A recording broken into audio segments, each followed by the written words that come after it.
Welcome to MSP subscribers. पढ़ना है तो मन से पढ़ो और मन से पढ़ने के लिए एमएसपी को सब्सक्राइब करो।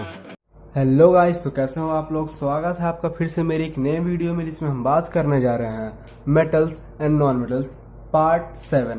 तो यारो, पिछले वीडियो में हमने बोला था इस वीडियो में हम पढ़ेंगे प्रॉपर्टीज ऑफ आयनिक कंपाउंड्स।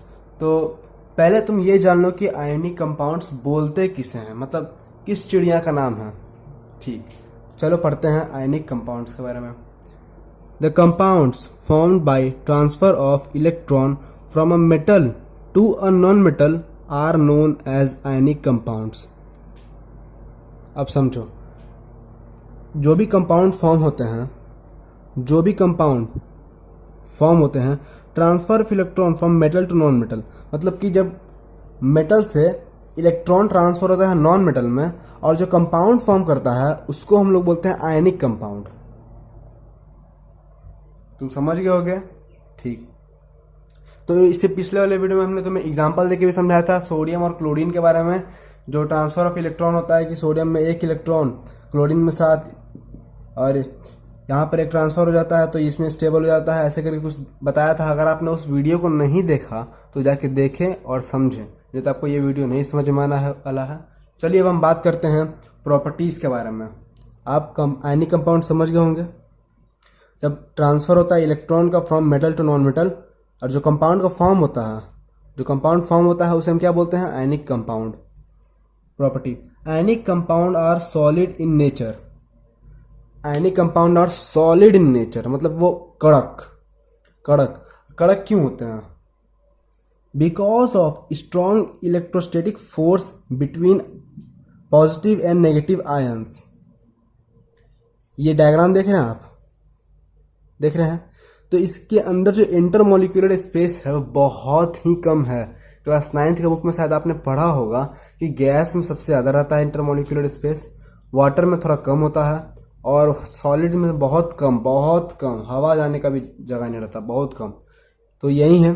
तो स्ट्रॉन्ग इलेक्ट्रोस्टैटिक फोर्स मतलब कि सबके अंदर जो जुड़े हुए हैं, बहुत दबाव से जुड़े हुए हैं। जो पॉजिटिव आयन, नेगेटिव आयन बहुत ही फोर्स से जुड़े हुए हैं। जो फोर्स से जुड़े हुए हैं ना, इसीलिए वो इतने सॉलिड रहते हैं आयनिक कंपाउंड्स। ठीक, और नेगेटिव पॉजिटिव एक दूसरे को तो अपने तरफ खींचेगा ही। ये तो आप जानते ही होंगे कि पॉजिटिव और नेगेटिव एक दूसरे को रिपेल नहीं करते हैं, एक दूसरे को अट्रैक्ट करते हैं। अट्रैक्ट करते करते वो लोग इतने अट्रैक्ट कर जाते हैं कि मतलब कि एक सॉलिड स्ट्रक्चर फॉर्म कर देते हैं। ठीक, चलिए अब हम दूसरे प्रॉपर्टी की ओर जाते हैं।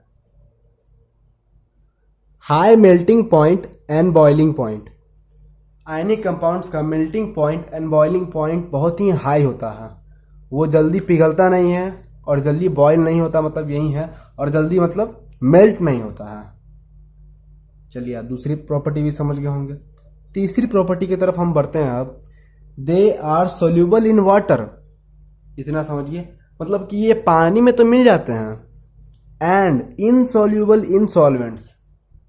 ये सॉल्वेंट्स में नहीं सॉल्यूबल हो पाते। और सॉल्वेंट्स का मतलब यहां पर है केरोसिन, पेट्रोल, यही सब होता है सॉल्वेंट्स। फिर से समझिए, they are soluble in water, वो पानी में मिल जाते हैं, लेकिन इनसॉल्यूबल इन सॉल्वेंट्स, लेकिन सॉल्वेंट जितने भी रहते हैं उनमें ये आयनिक कंपाउंड्स इनसॉल्यूबल मतलब कि मिल नहीं पाते हैं। ठीक, ionic compounds in the solid state do not conduct electricity. Solid state में आयनिक कंपाउंड इलेक्ट्रिसिटी कंडक्ट नहीं कर पाता है। उसके पीछे भी एक रीजन है। क्या रीजन है? तो जो इलेक्ट्रिसिटी फ्लो करता है उसको फ्री स्टेट चाहिए। इलेक्ट्रिसिटी को क्या चाहिए? Free state. लेकिन आप ये जान रहे हैं कि आयनिक कंपाउंड सॉलिड होते हैं नेचर में। सबके मतलब आप पॉजिटिव आयन और नेगेटिव आयन के बीच से करंट पास करे तो कैसे करे? ये सॉलिड स्टेट में है तो कैसे पास करे? क्योंकि इलेक्ट्रिसिटी को क्या चाहिए? फ्री स्टेट चाहिए, और यहाँ फ्री स्टेट तो है नहीं जो इलेक्ट्रिसिटी पास कर पाया। तो इसीलिए ये सॉलिड स्टेट में इलेक्ट्रिसिटी पास नहीं कर पाते हैं। ठीक, चलिए तो हम चौथे पॉइंट के दूसरी बात करते हैं। दूसरी बात मतलब but conduct electricity in molten state. अब मोल्टेन स्टेट क्या होता है? पिघला हुआ, मतलब कि जो मेटल है, मतलब जो भी है आयनिक कंपाउंड, वो मॉल्टन स्टेट में अगर रहेगा, पिघला हुआ रहेगा। अब आप बोलेंगे पिघलेगा कैसे सर, इसका तो हाई मेल्टिंग पॉइंट है। मतलब जल्दी नहीं पिघलेगा, लेकिन पिघलेगा। कोई ना कोई ऐसा मात्रा होगा, जो कोई ना कोई ऐसा लेवल होगा जहां पर ये आके पिघलेगा। पिघलेगा, जरूर पिघलेगा। ठीक, ऐसा नहीं है कि नहीं पिघलेगा, मतलब हाई है, ऐसा नहीं कि नहीं है, पिघलेगा। तो जब ये मॉल्टन स्टेट में आ जाएगा, मतलब जब ये पिघल जाएगा, तब इसमें इसके अंदर इलेक्ट्रिसिटी पास करेगा। तो आप चौथा पॉइंट भी समझ गए होंगे। तो ये यही चारों पॉइंट्स थे एनसीईआरटी के, और यही चारों हमें समझना था। तो आप अच्छी तरीके से समझ गए होंगे। धन्यवाद।